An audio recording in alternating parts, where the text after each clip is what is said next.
Welcome to the wonderful channel where books are discussed. Yes, there is a summary of this book too. If you're ready, let's get started. Jack London's Martin Eden is one of the most powerful and tragic novels about ambition, love, and the struggle for self-education. It tells the story of a poor young sailor who dreams of becoming a writer, not only to rise above his working-class life, but also to win the heart of a woman from the upper class. But as Martin climbs the ladder of success, he discovers the emptiness behind fame, wealth, and society's approval. The novel opens in Oakland, California, at the beginning of the 20th century. Martin Eden, a rough but intelligent young sailor in his early 20s, saves a rich boy named Arthur Morse from being beaten by thugs. Out of gratitude, Arthur invites Martin to dinner at his home. There, Martin meets Ruth Morse, Arthur's sister, a refined, educated young woman whose beauty and manners captivate him completely. From the moment he meets Ruth, Martin's life changes.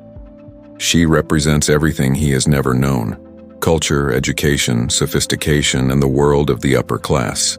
Though Martin is unpolished and speaks in slang, Ruth treats him kindly and he is instantly in love. But it is not only Ruth's beauty that fascinates him, it is her mind. She becomes a symbol of the life he wants to achieve. Martin realizes that to be worthy of Ruth, he must educate himself. He begins reading day and night, devouring philosophy, science, and literature. He teaches himself grammar and writing. He reads Darwin, Spencer, and Nietzsche, and his worldview expands rapidly. What began as love soon turns into an obsession with knowledge and self-improvement. Despite his lack of money, Martin refuses to return to the sea. He decides to become a writer, believing that talent and hard work will be enough to rise in society. Ruth encourages his ambition at first, but she does not truly understand the depth of his passion. She thinks of writing as a hobby, not a life's calling. Martin works endlessly, often starving and selling his belongings to survive. He sends out stories, essays, and poems to magazines, but every one of them is rejected. The editors never even respond. Poverty becomes his daily reality. He rents a tiny room, skips meals, and suffers physically and mentally. Yet his determination never breaks. As the months pass, Ruth and her family grow uneasy. They like Martin's ambition, but disapprove of his poverty and radical ideas. The more Martin learns, the more he sees the hypocrisy of the upper class, how they value appearances and money over truth and individuality. Ruth begins to doubt their future together. Martin visits the Morse family less often, sensing their judgment. But even as he faces rejection and hunger, he continues to write. His stories become deeper and more honest, drawn from his own experiences at sea and in the working-class streets. He begins to understand that real art comes from life itself, not from the polished manners of the elite. Eventually, Ruth's parents pressure her to break off their relationship. Ruth loves Martin but cannot imagine a life without social status and security. Heartbroken, Martin tries to focus on his writing. Then, just as he is about to give up completely, something incredible happens. One of his stories gets published. Soon after, another is accepted. Suddenly, the literary world that once ignored him starts celebrating him. Editors who had thrown away his manuscripts now call him a genius.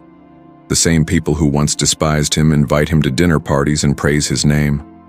Martin becomes famous overnight. His books sell, money pours in, and society finally welcomes him. But it is too late. Fame brings no happiness. Martin feels alienated from everyone around him. The upper class that once rejected him now flatters him, but he knows their admiration is shallow.